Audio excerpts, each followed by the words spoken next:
Morning Lahore, जागो लाहौर में आप सबको खुश आमदीद कहते हैं जनाब। मैं हूं आपकी होस्ट मुनीबा आसिफ और आप देख रहे हैं अपना पसंदीदा प्रोग्राम जागो लाहौर। और जनाब मैं बिल्कुल ठीक ठाक हूं, उम्मीद करती हूं कि आप भी इस वक्त जहां कहीं होंगे ठीक ठाक होंगे, खैरियत से होंगे और अपनी ज़िंदगी बड़े अच्छे अंदाज से गुजार रहे होंगे। जनाब नया दिन है, नई सुबह का आगाज़ करते हैं और भी बहुत सी चीज़ें हैं जो हमने आपके साथ शेयर करनी है। और सबसे पहले बात करते हैं जनाब हमारे रिश्तों के हवाले से, क्योंकि रिश्तों की हकीकत और उनके होने या ना होने के हमारी ज़िंदगी पर असरात के हवाले से, क्योंकि रिश्ते और मज़बूत ताल्लुकात ना अल्लाह ताला की बहुत बड़ी नेमत होती है हमारे लिए और ज़िंदगी का वो सरमाया है जिससे बढ़कर और किसी चीज़ का तसव्वुर ही नहीं किया जा सकता ज़िंदगी में।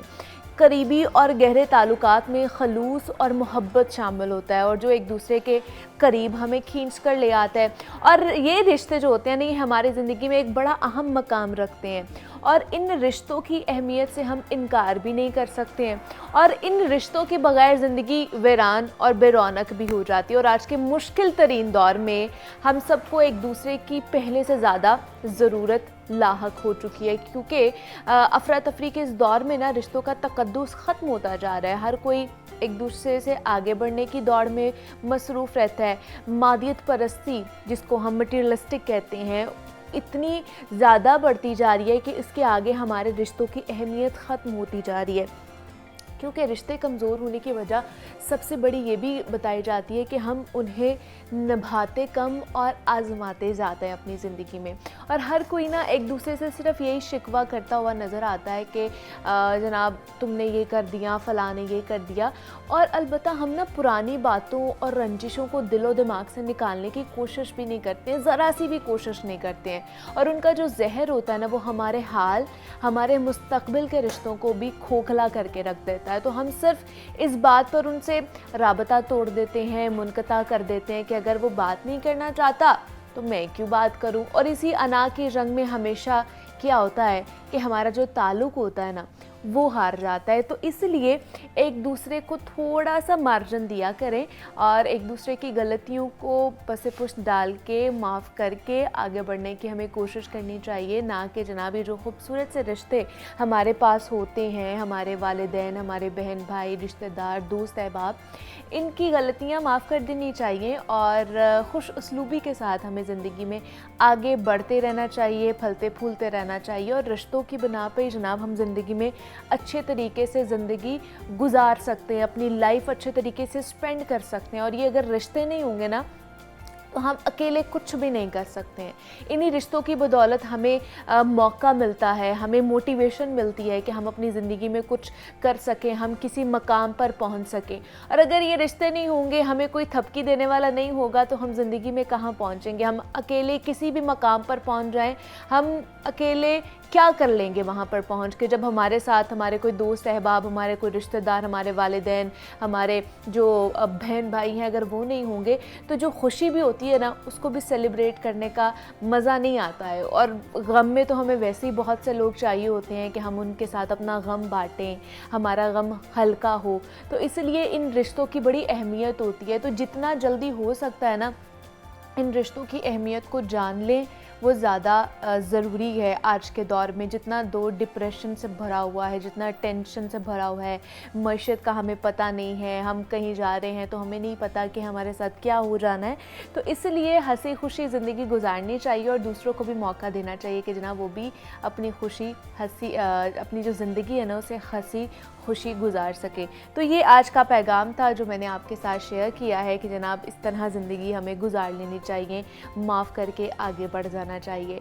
तो अब हम भी आगे बढ़ते हैं। सेगमेंट है हमारा सेहत और फिटनेस का और आज हम एक बहुत ही अहम टॉपिक पर बात करने जा रहे हैं जिसके ऊपर आम तौर पर कोई तवज्जो नहीं देता और वो है पोस्टपार्टम डिप्रेशन के हवाले से। बच्चों की पैदाइश जहाँ ख़ानदान भर के लिए खुशी का पैगाम लेकर आती है, वही घर में पहली औलाद की आमद माँ बाप दोनों ही के लिए बाइस फ़ख्र और मुसरत भी होती है। लेकिन क्या कभी आप लोगों ने सुना है कि बच्चे की पैदाइश पर कभी माँ या बाप मायूस, चिड़चिड़ेपन या किसी अजीब सी कैफियत में मुब्तला हो जाएं? माँ बनना यकीनी तौर पर एक बड़ा ही खूबसूरत एहसास होता है, लेकिन बच्चे की पैदाइश के बाद माँओं को अक्सर बहुत से चैलेंजेस का भी सामना करना पड़ता है, जिसमें जिस्मानी तब्दीलियों के साथ साथ ज़हनी और जज्बाती तौर पर भी कई चेंजिंग्स आ रही होती हैं। और बच्चे की पैदाइश के बाद सबकी तवज्जो बच्चे की सेहत पर होती है, और उस दौरान बहुत सी माएँ डिप्रेशन और एंजाइटी का शिकार भी हो जाती हैं। और हमारे पाकिस्तानी मुआशरे में इस चीज़ को हमेशा नज़रअंदाज किया जाता है, बल्कि मैं तो कहूँगी कि जनाब लोगों को इसके बारे में इल्म ही नहीं है। और सर्वे किया गया है जिसके मुताबिक ये बताया जाता है कि दुनिया भर में तकरीबन 20% माएँ इसका शिकार हैं, और पाकिस्तान में इस डिप्रेशन के फैलाव की शरह 28% से बढ़कर 63% तक पहुँच चुकी है। और बादज़ा पैदाइश के बाद ख़वातीन की सेहत का हमें ख्याल कैसे रखना चाहिए और उनके इर्द गिर्द के जो लोग हैं वो किस तरह का रवैया उनको इख्तियार करना चाहिए, इस पर आज हम बात करने जा रहे हैं कि पोस्टपार्टम डिप्रेशन होता क्या है, उसकी अलामात क्या हो सकती हैं और किस तरह उसके बारे में अवेयरनेस ज़्यादा से ज़्यादा हमें फैलानी चाहिए। डॉक्टर अलीन फ़ातिमा हमारे साथ मौजूद हैं, क्लिनिकल साइकोलॉजिस्ट हैं। डॉक्टर अलीन, आपको वेलकम कहती जागो लाहौर में, कैसी हैं आप? अस्सलाम वालेकुम, and I am all fine and feeling good. अच्छा डॉक्टर अलीन, आज हम बात करने वाले पोस्टपार्टम डिप्रेशन के हवाले से, जिनको बेबी ब्लूज़ भी कहा जाता है। लोगों को नहीं पता कि ये होता क्या है। बहुत से लोग इससे लाइल्म हैं कि अच्छा ये पोस्टपार्टम डिप्रेशन भी कोई चीज़ है, बच्चे के बाद भी कुछ होता है, तो ये एक्चुअली होता क्या है? एक्चुअली जो प्रॉब्लम है वो एग्जिस्ट करती है। सबसे पहली चीज़ तो हमें ये समझना पड़ेगा कि डिप्रेशन होता क्या है। ओके, ठीक है। सो डिप्रेशन इज़ ऑल अबाउट कि जी आप सैड फील कर रहे हो, आपका कोई काम करने को दिल नहीं कर रहा, इवन जो काम आपको बहुत पसंद है आप वो भी नहीं करना चाह रहे एग्जैक्टली। सो ये प्रॉब्लम्स जो हैं वो एग्जिस्ट कर रही होती हैं। और ऑब्वियसली जब हम पोस्टपार्टम डिप्रेशन की स्पेसिफिकली बात करते हैं तो उसमें बेबीज़ की बर्थ के बाद यही सारे सिम्टम्स जो हैं वो आना शुरू हो जाते हैं। एंड समटाइम्स इस हद तक भी ये प्रॉब्लम एग्जिस्ट करती है कि जो मदर्स हैं वो अपने बच्चों को भी अटेंशन उस तरीके से नहीं दे रही होती हैं, जिसकी वजह से जो है वो गिल्ट में चली जाती हैं आहिस्ता आहिस्ता कि मतलब हमारा बच्चा है, हमारी औलाद है, and we are not like able to see them, और उनको अटेंड नहीं कर पा रहे हम। और वो जो गिल्ट है वो आहिस्ता आहिस्ता बढ़ते बढ़ते प्रॉब्लम्स को जो है ना वो इंक्रीज़ करता है। एंड सबसे इम्पॉर्टेंट रोल यहाँ पर फैमिलीज़ का होता है। अच्छा। बिकॉज फैमिली अंडरस्टैंड नहीं कर पा रही होती उस फीमेल की सिचुएशन को, और हमारे यहाँ आपको पता है साइकोलॉजी या साइकेट्री से रिलेटेड अवेयरनेस भी उस तरीके से नहीं है। सो जो अवेयरनेस की कमी है वो भी एक बहुत बड़ा रीज़न है कि वो मज़ीद जो है वो डिप्रेशन के सिम्टम्स, और आप यकीन करें हमारे पाकिस्तान में जितने भी लोग आते हैं आपके पास फॉर ट्रीटमेंट और एनीथिंग, तो वो मोस्टली फ़ीमेल्स का ये सेंटेंस होता है कि मुझे कभी सच्ची मोहब्बत नहीं मिली। एक्चुअली प्रॉब्लम यही है कि हम इन छोटी छोटी चीज़ों को नज़रअंदाज कर देते हैं और हमें लगता है कि these are all normal things, और मतलब हर कोई इस फेज़ से गुजरता है, लेकिन ऐसा नहीं है। हर कोई इस फेज़ से नहीं भी गुजरता और बहुत सारे लोग गुजरते भी हैं। Exactly. And it is not necessary कि आपको अगर फर्स्ट टाइम पर पोस्टपार्टम डिप्रेशन नहीं हुआ फर्स्ट बेबी की बर्थ पर, तो ज़रूरी नहीं है कि नेक्स्ट टाइम भी नहीं हो सकता। मतलब फर्स्ट सपोज फर्स्ट 2 बेबीज़ के टाइम पे पोस्टपार्टम डिप्रेशन नहीं था, लेकिन थर्ड बेबी के टाइम पे पोस्टपार्टम डिप्रेशन हुआ। अच्छा, ठीक है। अब इसमें जो कॉजेज़ हैं, लेकिन ये क्या कोई नेचुरल प्रोसेस है कि मतलब ये होना ही होना है या नहीं भी होना, या फिर ये इसकी कोई पीछे कोई रीजंस हैं, कोई कॉजेज़ हैं जिसकी वजह से मतलब बिफोर डिलीवरी कोई ऐसी चीज़ें हो रही होती हैं जो आपको फिर वो ट्रिगर करती हैं? क्या मसला है? अच्छा, जब भी हम किसी प्रॉब्लम को अंडरस्टैंड करते हैं ना, तो उसमें हम 3 चीज़ें देखते हैं। बेसिकली एक मॉडल है जिसको हम कहते हैं बायोसाइकोसोशल मॉडल। अच्छा। मींस के कुछ बायोलॉजिकल रीजंस हैं, कुछ साइकोलॉजिकल रीजंस हैं, कुछ सोशल रीजन है। ठीक है। अब बायोलॉजिकल रीजंस में हार्मोनल इम्बैलेंस भी हो सकता है, obviously at the time of birth, और वो सारी चीज़ें आपके हार्मोन्स डिस्टर्ब हुए होते हैं। सो वो भी चीज़ हो सकती है। उसके अलावा आपके जो न्यूरोट्रांसमीटर्स हैं उनका बैलेंस भी अप एंड डाउन हो जाता है। एंड जो थर्ड चीज़ है वो जेनेटिक भी हो सकता है कि लाइक मदर में था तो बच्ची में ट्रांसफ़र हो गया है, so it could be genetic also. So ये 3 रीजंस होती हैं जो कि बायोलॉजिकल कॉजेज़ में ज़्यादा जो हैं वो प्रोमिनेंट तौर पर सामने आती हैं। ठीक है। देन साइकोलॉजिकल रीजंस हैं कि कोई स्ट्रेसर्स रहे हों, कोई प्रेगनेंसी में कोई प्रॉब्लम आई हो, वो भी रीजंस बन सकती हैं। एंड इसके अलावा जो सोशल रीजंस हैं, इन्वायरमेंटल फैक्टर्स लाइक इकोनॉमिकल आपकी जो कंडीशंस हैं, इवन आपका मतलब पूरी की पूरी प्रेगनेंसी के अंदर कितना आपका लाइक फूड इनटेक कैसा था, आपने किन चीज़ों का इस्तेमाल किया, किन का नहीं किया, वो सारी चीज़ें भी जो हैं वो इसका बहुत रोल प्ले है। डॉक्टर अलीन, क्या ये अभी से आके ये इतना ज़्यादा हाईलाइट होना शुरू हुआ है पोस्टपार्टम डिप्रेशन? क्योंकि मतलब हमारी जो पुरानी माएँ हैं, पुराने ज़माने की माएँ, अगर उनको बोलें कि अच्छा ये भी एक टर्म है और बच्चा पैदा होने के बाद इस तरह की भी कोई चीज़ हो जाती है, डिप्रेशन हो जाता है, वो नहीं मानती हैं। वो कहती हैं है हमने भी तो बच्चे पैदा किए हैं, हमारी दफ़ा तो ऐसा कुछ नहीं हुआ। तो क्या ये अब आके ज़्यादा हाईलाइट होना शुरू हुआ है या पहले भी था तो अवेयरनेस नहीं थी? असल प्रॉब्लम ही है कि पहले भी यही सिम्टम्स होते थे, एग्जिस्ट करते थे, लेकिन लोगों के अंदर अवेयरनेस उस तरीके से नहीं थी। अवेयरनेस अभी भी पाकिस्तान में उस तरीके से चीज़ों को लेकर नहीं है।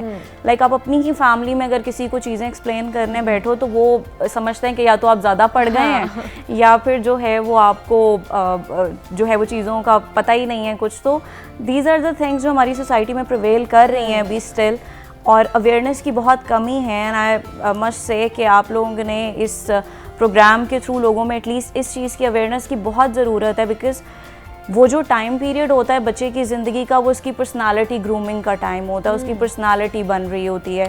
First 7 years of the child वो उसकी पर्सनालिटी डेवलपमेंट का टाइम है। उस टाइम पर मदर के बिहेवियर्स, फादर के बिहेवियर्स बहुत इंपॉर्टेंट रोल प्ले करते हैं कि उसकी पर्सनालिटी किस तरीके से डेवलप होने वाली है। अब होता क्या है कि मदर का किसी काम में दिल नहीं लग रहा, लेथार्जी फील कर रही है, वो लैक ऑफ इंटरेस्ट है हर चीज़ के अंदर।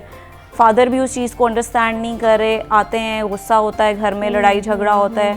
बच्चे, हम ये समझते हैं कि बच्चा इसको क्या पता चल रहा है, बट वो अपनी इन्वायरमेंट से लर्न कर रहा है, ऑब्जर्व कर रहा है, चीज़ों को सीख रहा है, चीज़ों के बारे में। So these are all the factors जो एग्जिस्ट करते हैं। इसके क्या साइंस एंड सिम्टम्स क्या हो सकते हैं, और ये क्या फ़ौरन से ही मतलब डिलीवरी के बाद ही ये चीज़ें आना शुरू हो जाती हैं या क्या होता है? इट इज़ नॉट नेसेसरी कि फ़ौरन से ही वो चीज़ें शो होना शुरू हो जाएं। लाइक आफ्टर अ मंथ भी स्टार्ट हो सकता है, ठीक है।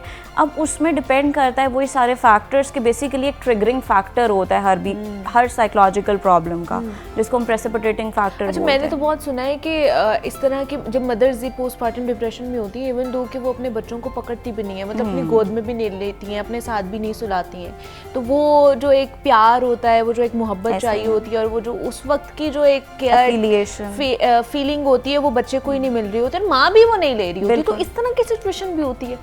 बिल्कुल ऐसा है कि मतलब अब हमारे यहाँ तो इस चीज़ को इतना समझा नहीं जाता, but I have seen a case, मेरा ख्याल है मैं आपको इससे एक्सप्लेन करूँ तो ज़्यादा बेहतर होगा। कि वो मदर जो थी, पहले तो उनकी एक तो डिलीवरी ऑपरेशन के थ्रू हुई, जिसको हम सी सेक्शन कहते हैं, सी सेक्शन के थ्रू उनकी डिलीवरी हुई। उसके बाद डॉक्टर्स की मिस्टेक से टॉवल अंदर रह गया, सो फिर उसके लिए दोबारा सर्जरी हुई। सो ये वो सारा सिनेरियो था, जिसके बाद पोस्टपार्टम डिप्रेशन से ज़्यादा स्वेयर कंडीशन में मदर चली गई, that was post traumatic stress disorder.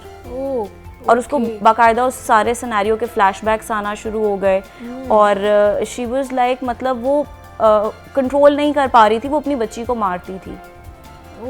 सो ऐसी सिचुएशन में हम ये कैसे कह सकते हैं कि जो पोस्टपार्टम डिप्रेशन है उसमें फीमेल जो हैं वो अपनी बच्ची को उठा रही होंगी या उसको उस तरह से लव दे रही होंगी, एफिलिएशन दे रही होंगी। नहीं, दिल नहीं करता उनका, ये उनका एक सिम्टम है कि lack of interest in everything. Even बच्चे में भी लैक ऑफ इंटरेस्ट। सो उसके काम करना भी अच्छा नहीं लगता, उसको अपने पास सुलाना भी अच्छा नहीं लगता।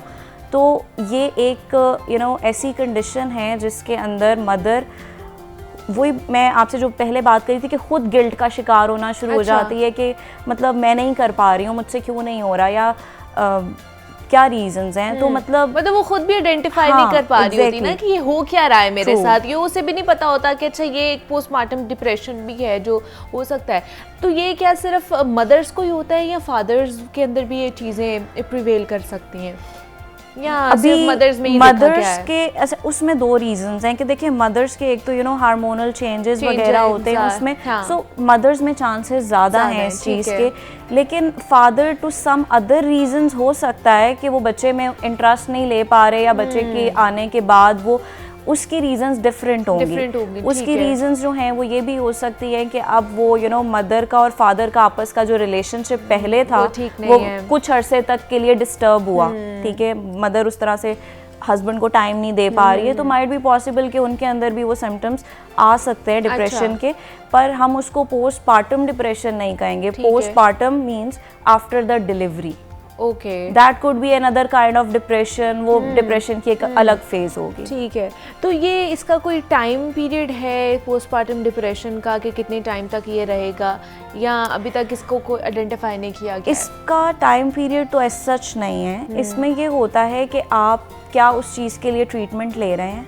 अच्छा, सही ठीक है, प्रॉपर ट्रीटमेंट, प्रॉपर मैनेजमेंट जो है वो इस चीज़ को बेहतर कर देती है जल्दी, ठीक है, लेकिन अगर आप नहीं लेते हैं तो आफ्टर सम टाइम्स खुद ही जो है वो आप नॉर्मल रूटीन में फैमिलीज कह के करवा देती हैं कि भाई मतलब अब तुम नॉर्मल हो जाओ, ये क्या मतलब है, क्यों तुम्हारा दिल नहीं कर रहा, तो वो एक रूटीन में काम शुरू हो जाते हैं सारे, और फिर आहिस्ता आहिस्ता चीज़ें जो हैं वो आ जाती हैं। लेकिन आई थिंक सो कि वो उस तरीके का वो जो लव और अफेक्शन है ना वो डेवलप होना बहुत मुश्किल है कि अगर आप प्रॉपर ट्रीटमेंट नहीं ले रहे हैं उस चीज़ का।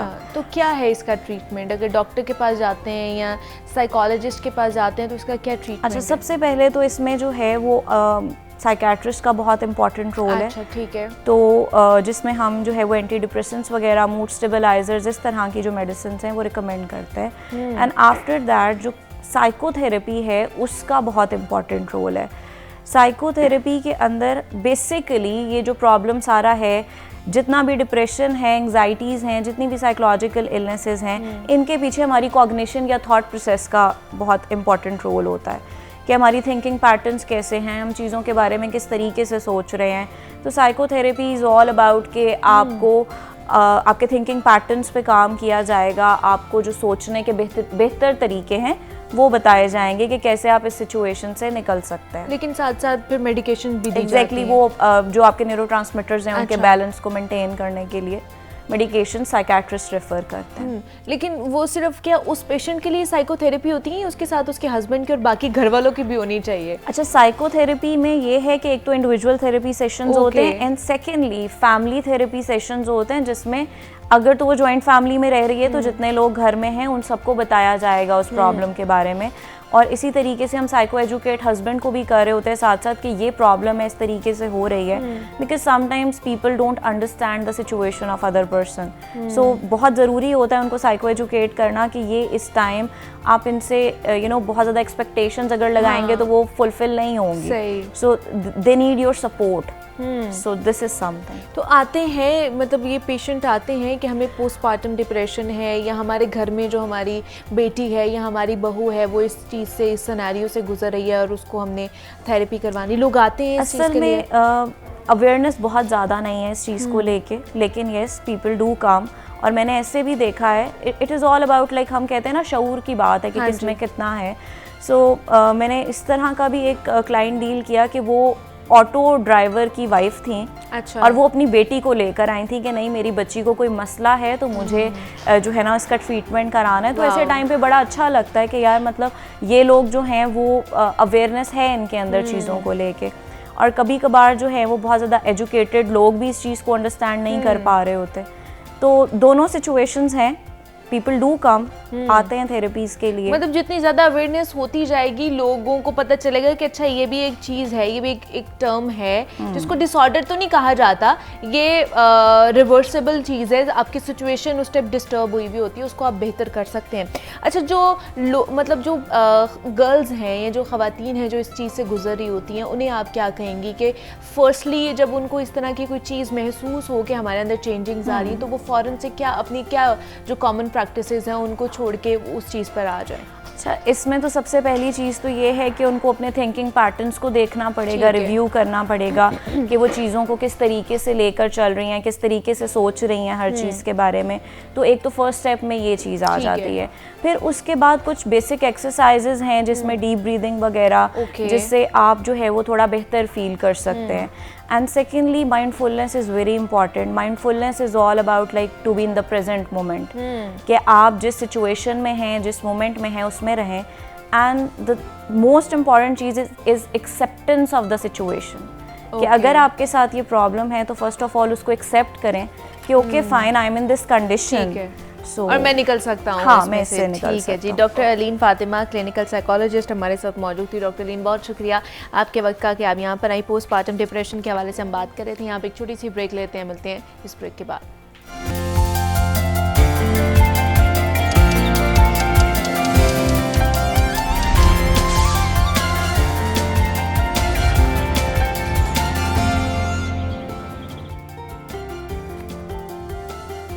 वेलकम बैक टू जागो लाहौर। जनाब, ब्रेक से वापस आ चुके हैं और सेगमेंट है हमारा लाहौर की दुनिया, जिसमें हम लाहौर और लाहौरियों के मसाइल पर गुफ्तगू करते हैं और उसका हल ढूंढने की जनाब कोशिश भी करते हैं। तो जनाब, लाहौर का सबसे बड़ा मसला है सफाई का, क्योंकि सफाई के नाकिस इंतज़ामात बागों के शहर लाहौर की खूबसूरती को मान कर रहे हैं। जगह जगह गंदगी के ढेर से शहरियों का जीना मुहाल हो चुका है। ताहम आवाम को इस मुश्किल से निजात दिलाने और लाहौर को उसका हुस्न वापस लौटाने के लिए अब इंतज़ामिया भी सरगर्म दिखाई दे रही है। ज़िला इंतज़ामिया ने लाहौर समेत सूबे भर को साफ़ सुथरा बनाने की इस वक्त ठान ली है। ताहम इस हवाले से लिबर्टी चौक पर 15 रोज़ा सफाई मुहिम का आगाज़ कर दिया गया है और जनाब सूबाई वज़ीर बल्दियात इब्राहिम हसन मुराद ने सफाई मुहिम का इफ्तिताह भी किया है। और इस मुहिम के तहत क्या क्या इक़दामात किए जाएंगे, शहर लाहौर की सफाई कैसे यकीनी बनाई जाएगी, इससे पहले भी हमने देखा है कि बहुत सारी मुहिमात का आगाज़ किया जाता है और लेकिन उसके बाद वैसी ही सिचुएशन रहती है। तो इस दफ़ा क्या नया लेकर आ रहे हैं, उस पर भी बात करेंगे। लेकिन इसके साथ साथ आपको पता है कि शहर लाहौर में जश्न बहारा मेले की तैयारियां भी उरूज पर हैं और जश्न बहारा मेले कैसे मनाए जाएंगे, इस पर बात करेंगे। हमारे साथ इस वक्त youngest minister of Punjab Ibrahim Hasan Murad मौजूद हैं, जो बहुत से नौजवानों के लिए मशले राह भी हैं। और वैसे तो हम अक्सर ये सुनते हैं कि जनाब नौजवान हैं वो कौम के मेमार होते हैं और मुल्क की भाग दौड़ उनके हाथों में होती है। और अब हम देख भी यही रहे हैं कि निगरान काबीना में नौजवानों की शमूलियत एक खुश आइंद इकदाम भी है। तालीमी मैदान में इनकी खिदमात को गरा कदर नज़रों से देखा जाता है। बहसियत वजीर इनको किन किन चैलेंजेस का सामना है, उन्हीं की ज़बानी जानते हैं। हमें ज्वाइन कर लिया जनाब इब्राहिम हसन मुराद हमारे साथ मौजूद हैं, वज़ीर बल्दियात हैं, यंगेस्ट मिनिस्टर हैं पंजाब हुकूमत के। इब्राहिम, आपको वेलकम कहती हूँ जागो लाहौर में। कैसे हैं आप? जी बहुत शुक्रिया जी, मैं बिल्कुल ठीक हूँ जी। Thank you very much for having me today.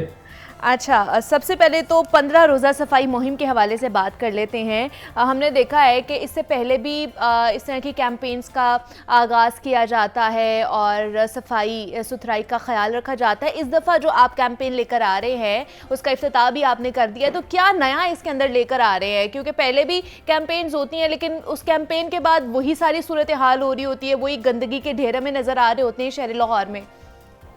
जी देखें, सबसे पहली जो बुनियादी बात है वो तो ये कि इंसान जो है उसको जो है बार बार याद दहानी की ज़रूरत पड़ती है। इसीलिए अल्लाह ने भी जो है वो 1,25,000 पैगम्बर भेजे कि बार बार इनको जो है ना तरगीब की जाए। और तो हम भी यही चाहते हैं कि जो आवाम है उसको पता है कि ये सफाई जो है वो निस्फ़ ईमान है और ये ज़िम्मेदार शहरी की पहचान होती है। तो हम चाहते हैं कि एक बार फिर जो है सब जो है इसके अंदर इन्वॉल्व हों और शहरी जो है वो अपना रोल भी प्ले करें। और इसके अंदर जो हमने पहली बार ये किया है कि पूरे सूबे के अंदर एक कैंपेन चल रही है, हर डिस्ट्रिक्ट के अंदर, हर तहसील में, हर शहर में। और इसका जो मेन गोल है वो ये कि हम शहरियों को इन्वॉल्व करें, क्योंकि हुकूमत जो है और वेस्ट मैनेजमेंट कंपनीज तो क्लीननेस करती रहेंगी, रोज़ गाड़ियाँ भी चल रही हैं और मशीन्स भी हैं, सैनिटरी वर्कर्स भी हैं, लेकिन आवाम को जो है जो कूड़ा है, करकट है, गंद है, वो ये नहीं कि आप किसी देखते होंगे कि चलती हुई कोई गाड़ी जा रही होती है बड़ी लाहौर की सड़क पे और वो शीशा नीचे करते हैं और कुछ कागज़ फेंक देता है, कोई टिश्यू फेंक देता है और करोड़ों की गाड़ी होती है और इस तरह के जो है आदाब होते हैं।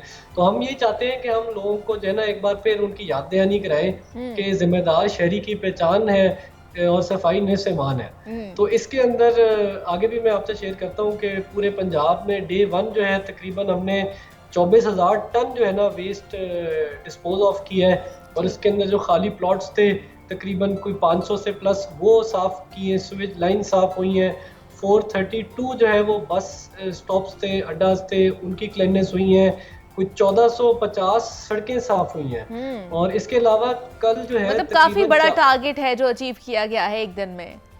सो जी अवेयरनेस कैंपेन शुरू हुई हैं और आप यकीन करें कि साउथ पंजाब में राजनपुर से लेके मरी तक जो है वॉक्स निकल रही हैं और इसमें हम तालीमी इदारों को भी इन्वॉल्व कर रहे हैं, मसाजिद को भी इन्वॉल्व कर रहे हैं और ये इसमें ये कि जितने आप देखेंगी इस हफ्ते जो जुमे के खुतबे होंगे वो इस टॉपिक पे होंगे। तो ये एक बहुत मैसिव किस्म की कैंपेन है जो कि मेरे ख्याल से तारीख में शायद पहले नहीं होगी और हमें उम्मीद है कि ये इंशाल्लाह और कामयाब होगी और इसमें हमें मीडिया का भी भरपूर ताउन चाहिए।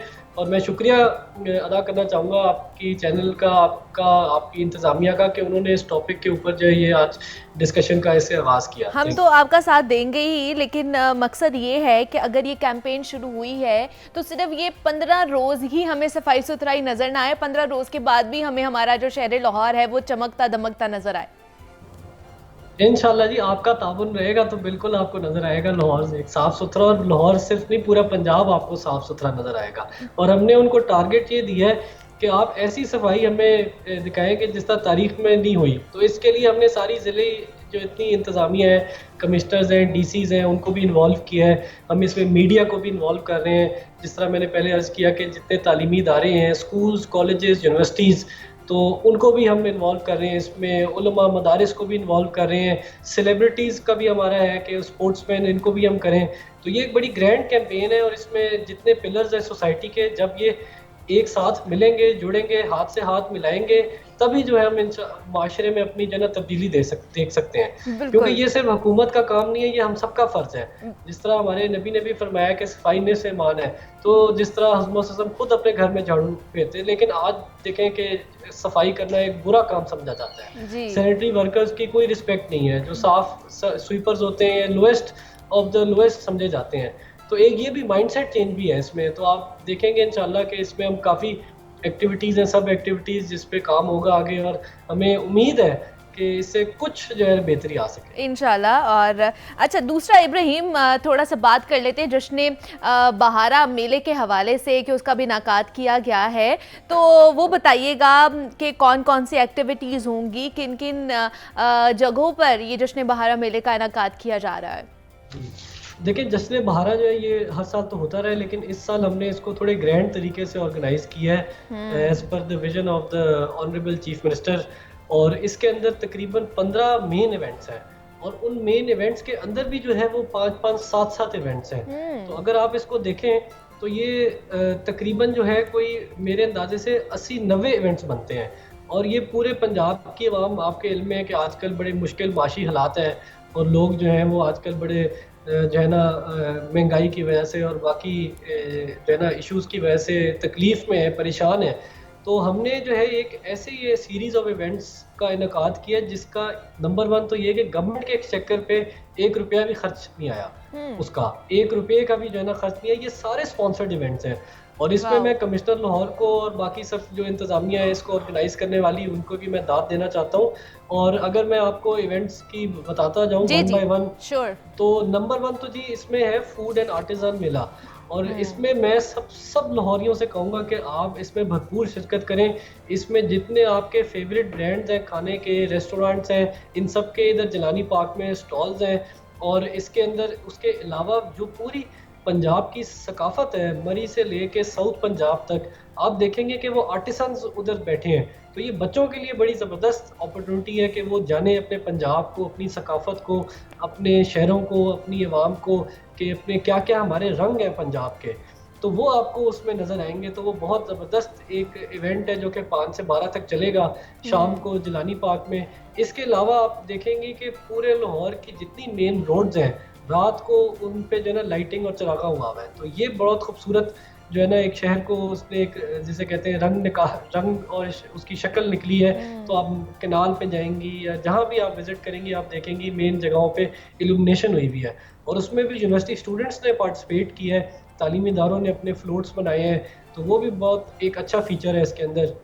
नंबर 3 ये है कि एक पुराने लाहौर के अंदर जो है ना हम, क्योंकि ये भी हमारी हिस्ट्री है, हेरिटेज है, हमारा सासा है, तो उसको भी हाईलाइट कर रहे हैं। तो उसके अंदर भी जो है वो 5 से 12 तक कोई तकरीबात होगी, डिजिटल जर्नी ऑफ पाकिस्तान होगी, तारीख बताई जाएगी पाकिस्तान की। तो बच्चों के लिए ये ख़ास तौर से बड़ा ज़बरदस्त है, और मैं सबसे गुजारिश करूँगा कि छोटे बच्चों को ज़रूर इधर लेके जाएँ, ख़ास तौर से जो नेशनल हिस्ट्री म्यूज़ियम है। और इसके अंदर कोई आप देखें कि मतलब ये कि गवर्नमेंट या स्टेट या इसकी कोई बात नहीं है, इसमें मुल्क की बात हो रही है, इसमें हमारे सूबे की बात हो रही है, इसमें आवाम की बात हो रही है, इसमें हमारी जो सकाफ़त है उसकी बात हो रही है। तो इसके आगे चलते जाएँ तो इसमें आप देखेंगे कि 5 से 7 जो है मेन परफॉर्मेंसेज हैं, जो टॉप स्टार्स हैं आपके पाकिस्तान के, तो उनकी जिलानी पार्क में परफॉर्मेंसेज हैं हर रोज़ एक, तो वो भी है। उसके साथ साथ जो है आपको याद होगा कि बहुत साल पहले लाहौर मैराथन होती थी। जी जी। तो कई सालों बाद जो है अब आप देखेंगे कि ये जो है दोबारा हो रही है, और इसके अंदर जो स्पोर्ट्स एक्टिविटीज़ हैं उसका ये एक मेन हिस्सा है कि संडे को इंशाल्लाह लाहौर मैराथन होगी, और मैं सब से दरख्वास्त करूँगा कि इसमें ज्वाइन करें, और ख़ास तौर से मीडिया के जितने हमारे फैमिली मेम्बर्स हैं, लोग हैं, ये भी सब आए। तो बड़ा अच्छा एक इवेंट है, ये पॉजिटिव इवेंट है संडे मॉर्निंग को। तो इसमें एक वैसे भी है फ़न मैराथन भी है, और इसमें फिर लंबी मैराथन भी है 42 किलोमीटर। वो तो शायद ना हम कोई पार्टिसिपेट कर सकें, लेकिन ये कि जो फ़न वाली है वो ज़रूर मैं सबको दावत दूंगा कि उसमें हिस्सा लें। बिल्कुल ऐसे ही है, बाहर के मौसम को अच्छे तरीके से हमने सेलिब्रेट करना है, और जिसके लिए जश्न बहारा मेला भी सजाया गया है। तो आप भी जाएंगे वक्त निकाल कर एंजॉय करने और उसको देखने के लिए, सेलिब्रेट करने के लिए? जी जी, एक तो सेलिब्रेट करें ज़्यादा, हम तो क्योंकि इंतज़ामिया का हिस्सा है तो हमने तो ओवरऑल देखने के मामला ठीक है, और मैं बिल्कुल पार्टिसिपेट करूँगा, और मैंने किया भी है। उस दिन मैं फूड फेस्ट पे भी गया था, आज भी मैं एक जगह जा रहा हूँ, तो और बाकी भी मेरे सारी जो है ना जितने इवेंट्स हैं इसमें मेरी और मेरी फैमिली की भरपूर जो है आप देखेंगे कि शिरकत हो। अच्छा, दूसरा मुझे ये बताइएगा इब्राहिम कि हम देख रहे हैं कि निगरान हुकूमत है, तो निगरान हुकूमत में रहते हुए या आपके जो इदारा है या आपकी जो फील्ड है, इसको किस तरह के चैलेंजेस का सामना है? बिकॉज़ हमने देखा है कि वफाक में हुकूमत और है, फिर बाकी भी बहुत ज़्यादा मुल्क में हलचल मची हुई है इस वक्त, सियासी भी और मुआशी भी। तो किन किन चैलेंजेस का सामना हमारे निगरान सेटअप को करना पड़ा है? जी, मैं इस जवाब देने से पहले बस एक बार जो बकाया इवेंट्स हैं उनका मैं बस एक बार नाम ले लूँ, ताकि पब्लिक को पता लग जाए कि कितनी इंटरटेनमेंट इनके लिए जो है ना हुकूमत पंजाब ने जो है प्लान की है। तो इसके साथ साथ आपके इल्म में होगा कि लकी रानी सर्कस, तो ये भी जो है 5 से 12 मार्च हो रहा है ग्रेटर इकबाल पार्क में। फिर इसके साथ साथ जो है वो लाइट एंड साउंड शो है, और दास्तान गोई ये बुजुर्गों के, और उसमें होता था कि वो कहानी सुनाते थे, तो वो भी शाही किले में 5 से 12 जो है शाम 6 बजे ऑनवर्ड्स होगी। और इसके साथ साथ एक इसमें साइकिल थॉन है, और उसके बाद इसमें एक और आपके पता है कि हमारी जो मुल्क है इसके अंदर एक मेन जो पिलर है सोसाइटी का वो है विमेन। तो हमने एक विमेन ऑन व्हील्स जो है ना उसकी भी एक रखी है, तो वो उसमें एक सब खवातीन आए अपनी साइकिल्स पे और बाइक्स पे, और वो उनकी एक जो है ना पूरी रैली होगी। और इसके साथ साथ जो है वो एक मुशायरा भी है, और एंड में जो है महफिल समा जो है वो जितने बड़े इधर हमारे मज़ार दाता गंज बख्श है, हज़रत मियाँ मीर है, माधु लाल हुसैन है, इधर भी जो है महफिल समा और कवाली जो है ना उसका रोज़ इनकाद होगा। ठीक है। अच्छा, दूसरा जैसे आपने वुमेंस के हवाले से बात की है, तो कल वुमेंस डे भी है और मार्च का महीना भी शुरू है, तो इसमें मार्च भी निकाला जाता है, तो इस हवाले से क्या इंतजामात किए गए हैं? जी, वुमेंस डे तो एक तो वैसे जिस तरह मैंने अर्ज़ की कि ये विमेन ऑन व्हील्स का इनिशिएटिव है, ये बड़ा इम्पोर्टेंट है। और उसके अलावा जो है हमने ऑफिसेस के अंदर भी जो है सब डेज ऑफिशियली बनाए जाएंगे, और इसके साथ साथ एक और डे है पंजाब कल्चरल डे, उसको भी जो है पंजाब हुकूमत सेलिब्रेट करेगी। तो हमारी कोशिश है कि जिधर जिधर हम ख़वातीन को इनेबल कर सकें, प्रमोट कर सकें, इंकरेज कर सकें, क्योंकि पाकिस्तान जो है वो अगर ख़वातीन की, हमारी औरतों की पार्टिसिपेशन नहीं होगी तो तरक्की ही नहीं कर सकता।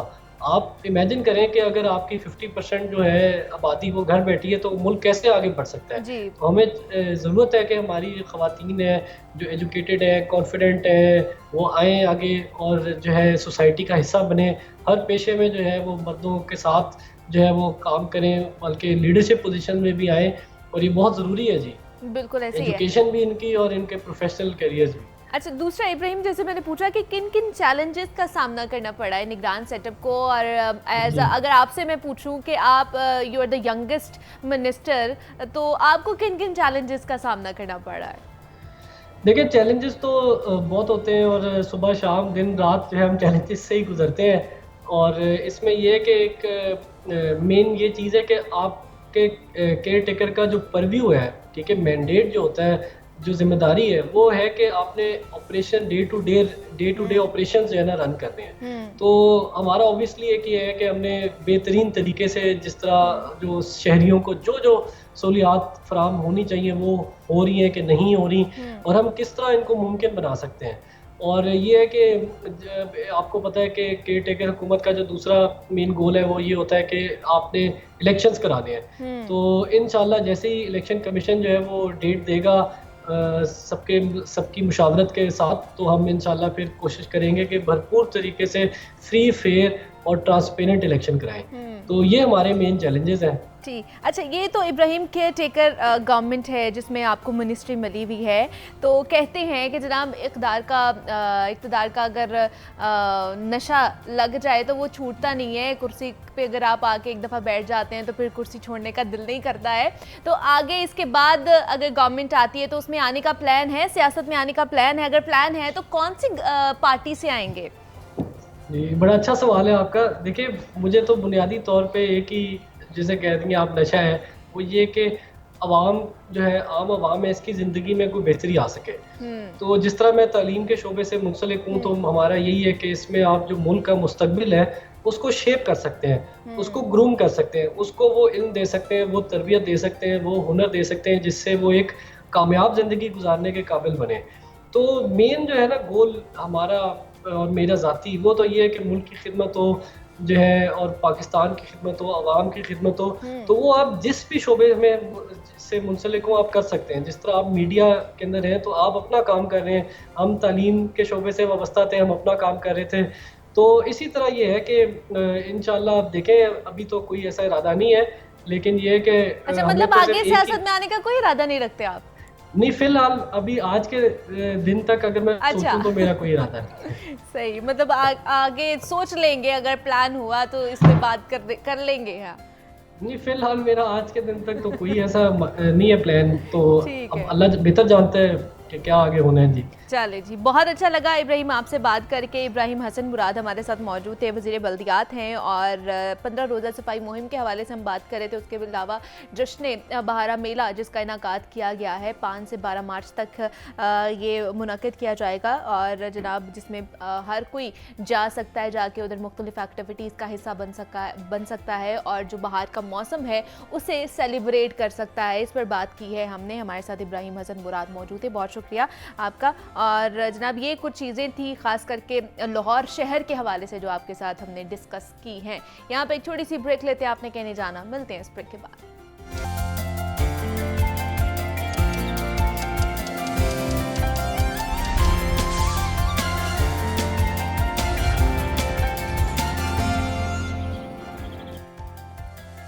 वेलकम बैक टू जागो लाहौर। जनाब अब कुछ बात कर लेते हैं सियासत के हवाले से। मुल्क में जारी सियासी और मौशी बहरान के पेश नज़र पीटीआई जमात का मुतालबा है कि जनाब जल्द अज जल्द इलेक्शन की तरफ बढ़ा जाए, ताकि तमाम तर मुफादात से बालातर होकर अवाम और मुल्क के बारे में काम किया जाए। और इसके बरक्स पीडीएम जमातें बज़िद हैं कि अभी इलेक्शन नहीं करवाए जाएंगे, और इसके मुख्तलिफ हरबे इस्तेमाल किए जा रहे हैं। और पीटीएम की बात की जाए तो ये इत्तेहाद शुरू दिन से ही एक गैर फितरी इत्तेहाद समझा जा रहा था, क्योंकि पीपल्स पार्टी और नून लीग की सियासी मुखालिफत की एक लंबी चौड़ी तारीख हमारे पास मौजूद है। लेकिन पीटीआई की मकबूलियत ने इन दोनों सियासी हरीफों को एक साथ बैठने पर मजबूर किया। लेकिन हम देख रहे हैं कि जैसे जैसे इलेक्शन की तारीख करीब आती जा रही है। पीटीएम रहनुमाओं की जानिब से एक दूसरे के खिलाफ लफ्जी गोलाबारी में भी शिद्दत आती जा रही है। Chairman Peoples Party Bilawal Bhutto Zardari ने सैलाब मुतासरीन की मदद और डिजिटल मरदमशुमारी पर तहफ़्फ़ुज़ात का इजहार करते हुए धमकी दी है कि सैलाब मुतासरीन की मदद का वादा पूरा ना किया तो वजारत रखना मुश्किल हो जाएगा। चेयरमैन पीपल्स पार्टी का कहना है कि मौजूदा डिजिटल मरदमशुमारी हमारी शिकायत का अजाला नहीं, डिजिटल मरदमशुमारी पर वफाकी हुकूमत को शिकायत भेजी हैं और इस तरह की नाकिस डिजिटल मरदमशुमारी हमें कबूल भी नहीं है।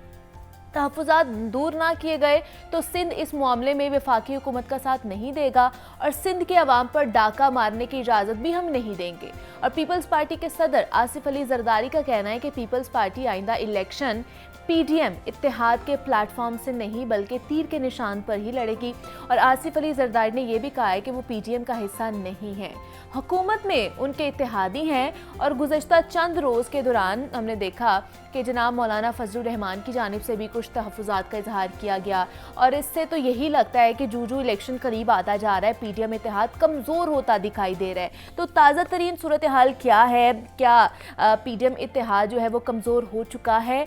क्या इसमें दरारें पड़ चुकी हैं? क्या पीपल्स पार्टी पीडीएम इत्तेहाद से अलग होना चाहती है या हो सकती है? इस तरह के और भी बहुत से सवालात हैं जनाब, आज हम उस पर बात करेंगे। लियाकत अंसारी साहब हमारे साथ मौजूद है, नुमाइंदा लाहौर न्यूज़ हैं, उनसे बात करते हैं। अंसारी साहब, आपको वेलकम कहती जागो लाहौर में, कैसे हैं आप? बहुत शुक्रिया, अल्हम्दुलिल्लाह। अंसारी साहब, जिस तरह सियासत बदलती जा रही है, रोज़ नया कोई पन्ना हमारे सामने आता है सियासत का, अब ये पीडीएम इत्तेहाद में किस तरह की दरारें और तहफ़्फ़ुज़ात और शिकायत का जो है वो एक सिलसिला शुरू हो चुका है। पीपल्स पार्टी भी तहफ़्फ़ुज़ात का इजहार कर रही है और ऐलानात भी किए जा रहे हैं, धमकियाँ भी दी जा रही हैं, तो क्या अलग अलग हो सकते हैं ये अब?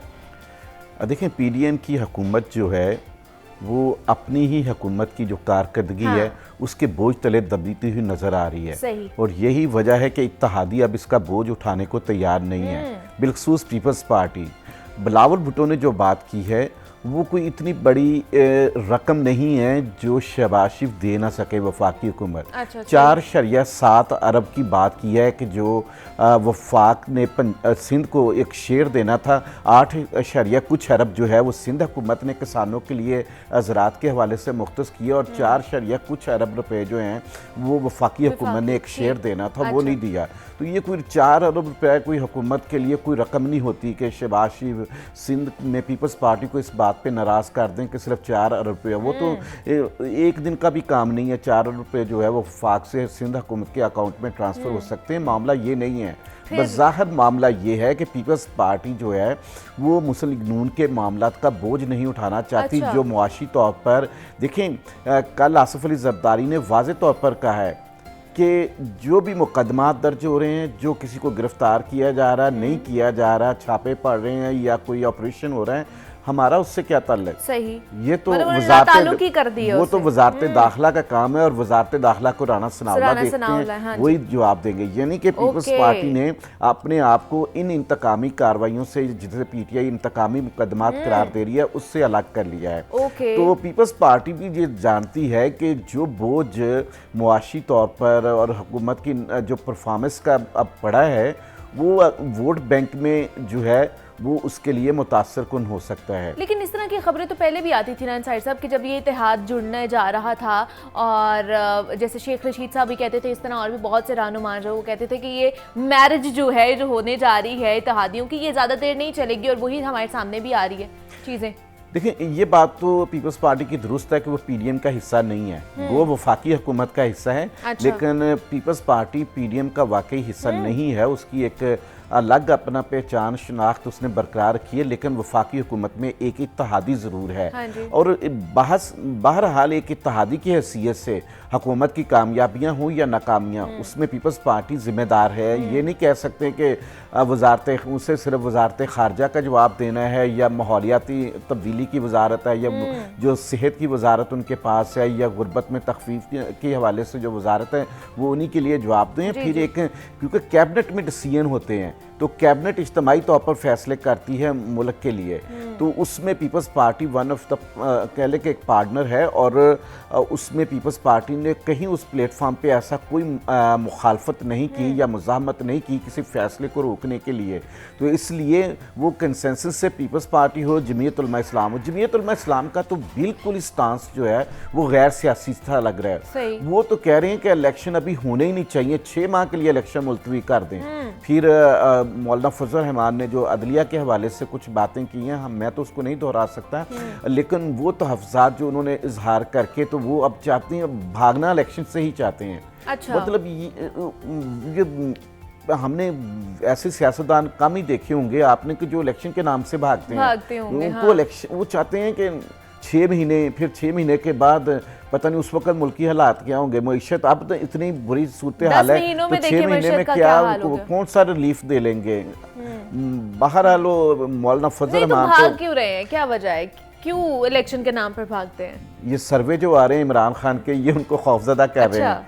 ये अब भी जो सर्वे आए हैं उसमें इमरान खान मकबूलियत में 61% पे है, हाँ, और बाकी सब जो है वो नीचे हैं, तो उनकी बल्कि बैड रिप्यूट ज़्यादा ऊपर गई है दूसरे सियासतदानों की। तो ये मकबूलियत का जो इमरान खान का जादू बोल रहा है वही इनको खौफजदा कर रहा है। राजनपुर का इलेक्शन जो है उसमें हुकूमत ने अपना सारा जोर पसे पर्दा रह कर लगा के देख लिया है ना। PTI का तो कहना था कि वफाकी हुकूमत इस्तेमाल हुई, पंजाब हुकूमत इस्तेमाल हुई, पुलिस इस्तेमाल हुई, फिर दूसरे इलेक्शन कमीशन के हवाले से उनको तहफ़्ज़ात हैं, फिर उनको तो जो भी उन्होंने कोई कंप्लेंट की उनकी तो रजिस्टर नहीं हुई वहाँ पर। तो इसलिए ये सब मकबूलियत का खेल है। एक वक्त था जब इमरान खान हुकूमत में था तो मुस्लिम लीग नून का टिकट नंबर 1 बनकर 21 अफराद ने वफादारियाँ तब्दील की थी, वो PTI के जो मुनहरफ हुए थे अरकान, उस वक्त मुस्लिम लीग नून का टिकट था। बहरहाल जब कोई जमात हुकूमत में होती है तो वो अपने बाज़ फैसलों से फिर गैर मकबूल होती है, लेकिन उसका ये मतलब तो नहीं है ना कि फिर आप इलेक्शन से ही भाग जाएं। अब इस तरह अगर ये इलेक्शन से भागते रहेंगे तो कल को तो फिर जब ये अपोजिशन में होंगे और अगर PTI कहीं कभी हुकूमत में आ गई तो उसका मतलब है कि फिर PTI कभी इलेक्शन नहीं करवाने देगी, और फिर इस तरह तो मुल्क जो है फिर किसी आइन कानून किसी ज़ाब्ते के तहत ही चलना है। अंसारी साहब, ये जो इत्तेहाद हुआ था और एक ही प्लेटफॉर्म पर सारे इकट्ठे हुए तो ये सिर्फ PTI की हुकूमत गिराने के लिए हुआ था इत्तेहाद? बिल्कुल, ये PTI की हुकूमत गिराने के लिए ही हुआ था, क्योंकि अगर ये इत्तेहाद ना होता तो अदम तमाद की तहरीक कामयाब नहीं हो सकती थी ना। जितने के मार्जिन से एक वोट के मार्जिन से गालबन या 2 वोट के मार्जिन से ये इमरान खान की हुकूमत गिरी थी, और इन मुनहरफ अरकान को गो इन्होंने ज़र्ब में रखा हुआ था कि अगर ज़रूरत पड़ गई तो इनका वोट कास्ट करवा लेंगे, लेकिन वोट कास्ट नहीं करवाया गया था। तो बहरहाल एजेंडा तो यही था कि इमरान खान की हुकूमत गिरानी है, अपनी हुकूमत बनानी है, क्योंकि उस वक़्त इनका ये मुतालबा था जब अदम तमाद से पहले के मुल्क में नए इंतखाबात करवाए जाएँ। फिर महंगाई के नाम पर इन्होंने मार्च किए, मौलाना फजल रहमान ने भी मार्च किए, तो उस वक़्त तो यही स्टैंड था इनका। तब तो महंगाई के हवाले से अंसारी साहब मार्चेस भी की जाती थी और जल्द से जुलूसों में बातें भी की जाती थी। अब तो जब से PDM इसमें आई है, हुकूमत में आई है, महंगाई के हवाले से तो बात ही नहीं की जाती। अब जितने भी उनकी तकारीरें सुनने, जितने भी आप उनकी प्रेस कॉन्फ्रेंसेस, देखिए PDM तो सिर्फ एक ही काम कर रही है, कभी उन्होंने अपनी परफॉर्मेंस पे प्रेस कॉन्फ्रेंस नहीं की। दिन में 6-6, 7-7 प्रेस कॉन्फ्रेंसेस होती हैं। हाँ जी। राना सनाउल्लाह साहब प्रेस कॉन्फ्रेंस करते हैं, मरियम औरंगजेब साहबा प्रेस कॉन्फ्रेंस करती हैं, मुसद्दक मलक प्रेस कॉन्फ्रेंस करते हैं, शर्जील मेमन प्रेस कॉन्फ्रेंस करते हैं, मोहसिन रांझा प्रेस कॉन्फ्रेंस करते हैं, Daniyal Chaudhry press conference, Talal Chaudhry press conference करते हैं। फिर मतलब ये एक रोज़ाना का एक मामूल है, एक आता है फिर दूसरा फिर तारक साहब का मैं भूल ही गया, वो सबसे ज़्यादा प्रेस कॉन्फ्रेंस करते हैं। तो इन्होंने इस अरसे में जो है वो प्रेस कॉन्फ्रेंस में तो अच्छी परफॉर्मेंस दिखाई है, लेकिन वो सारी इमरान खान करप्ट है, वो एक बयानिया बनाने की कोशिश की जा रही है कि इमरान खान बुज़दिल है, इमरान खान गिरफ्तारी से छुप रहा है, इमरान खान ये कर रहा है। और अजीब बात है कि अपनी हुकूमत में नवाज शरीफ वतन वापस नहीं आ रहा है, वो तो जाहिर है एक, लेकिन बड़ी अफवाहें भी आती थी, खबरें भी आती थी कि अभी जल्द से जल्द आ जाएंगे, शेर वापस आ जाएगा। शायद उनको इमरान खान की गिरफ्तारी का इंतजार है या उनके नाहल होने का इंतजार है कि इमरान खान गिरफ्तार हों या नाहल हों, तो उसके बाद फिर नवाज शरीफ की एंट्री हो, फिर फिर इलेक्शन में जो आपको तारीखें तो फिर ये इशू हट जाएंगे, फिर लगता है कि पीडीएम की क़यादत या मतलब मुख्तलिफ या। लेकिन आपका अंसारी साहब एनालिसिस क्या कहता है, जो तारीख मिली है अप्रैल की, उसमें हो जाएंगे इलेक्शन? देखिए जो अब 54 दिन रह गए हैं। हाँ जी। तो 54 दिन जो है वो पूरे एग्जैक्ट जो इलेक्शन का शेड्यूल आना होता है कि जिसके मुताबिक इंतखाबी कागजात जमा कराने के लिए कितने देना, स्क्रूटनी के लिए कितने देना, फिर उनके खिलाफ अपीलों के कितने देना है, फिर इंतखाबी मुहिम के लिए कितने देना है, उसके मुताबिक तो आज इलेक्शन का शेड्यूल आना ज़रूरी है। 54 दिन आज अगर इलेक्शन का शेड्यूल अनाउंस होता है तो ये 54 दिन में पूरा एक एज़ पर जो कॉन्स्टिट्यूशन जो एक शेड्यूल है वो बनता है उसमें। अगर आज भी नहीं शेड्यूल जारी होता तो फिर इंतखाबी मुहिम कम मिलेगी। और कल की एक राना सनाउल्लाह साहब की एक बड़ी दिलचस्प तजवीज़ सामने आई है कि इलेक्शन में ना जलसे हों, ना जुलूस हो, ना रैलियाँ हों। अच्छा। तो फिर इलेक्शन का काम जरा मतलब है कि वो खौफजदा है कि इमरान खान के बड़े जलसे होंगे। हाँ। तो उससे क्योंकि उन्होंने ऐलान जो कर दिया कि मैं इलेक्शन मुहिम करने जा रहा हूँ, तो कुछ समझ नहीं आती। बात यह है कि हम मुस्लिम नून और पीपल्स पार्टी जमीयत उलमा इस्लाम के हवाले से कुछ चाहते हैं कि कोई पॉजिटिव मैसेजेस उधर से आएँ। अगर इस तरह की जैसे अब निगरान हुकूमतें हैं, कल को अगर कोई इनके खिलाफ आने वाले इलेक्शन में निगरान हुकूमत ऐसी ही बन गई तो फिर मुल्क का क्या बनेगा? क्या कभी पीडीएम ने अपोजिशन में नहीं आना? जो आज मतलब इमरान खान पे 76 मुकदमात हैं। फवाद चौधरी पे आज एक नया मुकदमा दर्ज हुआ है कि उन्होंने किनार रोड पे जमा पार्क के बाहर जो प्रेस कॉन्फ्रेंस की है खड़े होकर, उसके बायस जो है वो ट्रैफिक जो है वो किनार रोड पे मुतासर हुई है। ये मुकदमा दर्ज हुआ है तो ये उनके और शामिल कुरैशी के खिलाफ मुकदमा दर्ज हो गया ये वाला कि उन्होंने जिस दिन पुलिस गिरफ्तार करने आई थी इस्लामाबाद पुलिस, उस वक्त इन्होंने आके बाहर प्रेस कॉन्फ्रेंस की थी। तो मीडिया तो कह लें कि जब से इमरान खान वजीराबाद के हादसे के बाद शौकत खानम अस्पताल में ज़ेरे इलाज रहने के बाद ज़मान पार्क मुंतकिल हुए थे, उस दिन से हम तो वहाँ पे खड़े होते हैं और वहीं पे सारी प्रेस कॉन्फ्रेंसेस होती हैं। और ट्रैफिक बिल्कुल इसमें कोई शक नहीं है कि ट्रैफिक जैम भी होती है पीटीआई की सरगर्मियों की वजह से। लेकिन ये कल बहरहाल इस प्रेस कॉन्फ्रेंस पे भी एक पर्चा दर्ज हो गया है और अब फवाद चौधरी ने इस पर बड़ा दिलचस्प ट्वीट किया है कि अगला मुकदमा मेरे पे शायद ये होगा कि मैं गुजरा था या कहीं छत से खड़े होकर मैंने पुलिस को घूरा है, तुम फिर मेरे पे पर्चा हो गया। यानी जिस नोयत के मुकदमा दर्ज हो रहे हैं उस पर उन्होंने तंज किया है। बहरहाल इन मुकदमात के नतीजे में देखें सारा वक्त पीटीआई की वकला की जो लीगल टीम है उनका अदालतों में ही गुजरता है। अब 76 मुकदमात इमरान खान पे हों तो उसको तो ज़बानी भी नहीं याद कि किस में कितनी तारीख पड़ी है, किस में पेश होना है, किस में ज़मानत करवानी है, किस में उनकी वारंट गिरफ्तारी जारी हुए हैं। तो ये सियासत का खेल जो है काफ़ी दिलचस्प मरहले में दाखिल है। पूरी ताकत सियासत की ताकत इस्तेमाल करने की बजाय इंतज़ामी ताकत इस्तेमाल हो रही है कि परसों जो अंसारी साहब ज़मान पार्क में हुआ सारा, इस्लामाबाद पुलिस आई, कोई कहता है जी हम वो देने आए थे, मसूल करवाने आए थे, कोई कहता है कि जी गिरफ्तारी करने आए थे। राना सनाउल्लाह साहब कहते हैं कि अगर हमने गिरफ्तारी करनी है तो हमारे लिए कोई मुश्किल टास्क नहीं है। तो ये क्या मामला है सारा? देखें आईजी पंजाब पुलिस ने और एफआईआर जो दर्ज की गई है उसमें वाज़ेह तौर पर लिखा है कि वो गिरफ्तार करने ही आए थे। सही। जो एफआईआर का भी मतन है कि हम गिरफ्तार करने आए थे लेकिन हमारे रास्ते में रुकावट पैदा की गई, तो इसलिए वो गिरफ्तार तो करने आए थे लेकिन वहाँ पर माहौल ऐसा था।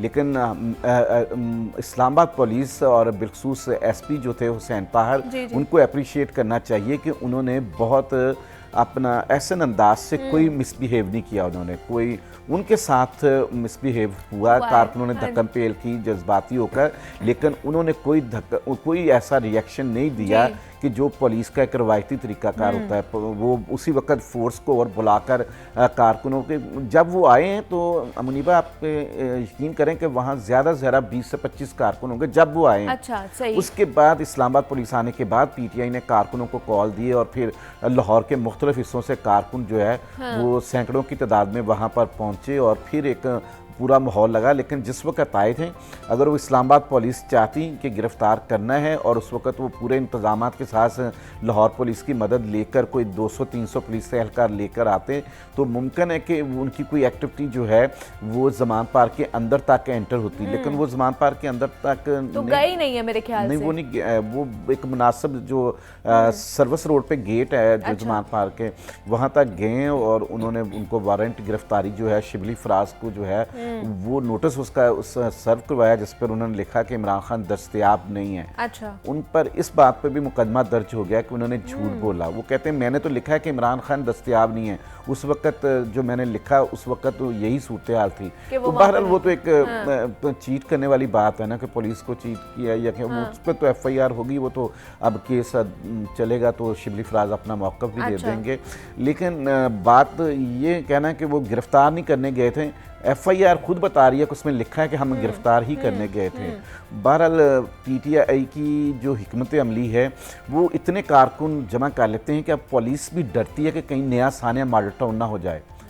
ठीक है ना, अगर 500,000 बंदा PTI का जज्बाती कारकुन वहाँ पर है, पुलिस अटैक करती है, ऑपरेशन करती है, कोई आंसू गैस शेलिंग का इस्तेमाल करती है, तो कोई हालात ख़राब होते हैं। तो ऐसे मौके पे जब इलेक्शन सर पर है, हर PTI का या टिकट होल्डर या जो इलेक्शन लड़ना चाहता है, बल्कि एक से ज़्यादा कैंडिडेट हैं, सब अपनी सियासी ताकत इस्तेमाल कर रहे हैं। इस वक्त इमरान खान ने टिकटों को इसलिए अनाउंस नहीं किया ताकि कोई एक बंदे को टिकट मिलने से बाकी जो लोग हैं वो घर ना बैठ जाएं। तो इसलिए वो सारे अभी इस लालच में हैं कि शायद हमें टिकट मिल जाए, वो पूरी पावर शो करते हैं। तो बहरहाल इस सूरत हाल को एहतियात से हैंडल करने की ज़रूरत है। मुकदमात पे मुकदमात हो रहे हैं और इमरान खान की गिरफ्तारी जो है बहरहाल वफाकी हुकूमत का एक टारगेट तो है और उनकी ख्वाहिश उनकी प्रेस कॉन्फ्रेंस में नज़र आती है।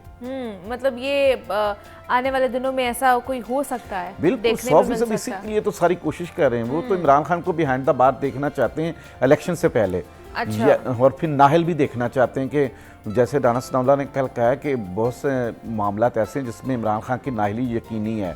तो वो तोशाखाना केस हो या फिर उनकी बेटी का जो केस है वो हो या कुछ और मामला हैं, तो वफाकी हुकूमत को तो एक ही सूरत सूट करती है कि इमरान खान गिरफ्तार हों और नाहल हों और फिर नवाज शरीफ वापस आएँ और वो इलेक्शन को कैंपेन चलाएं।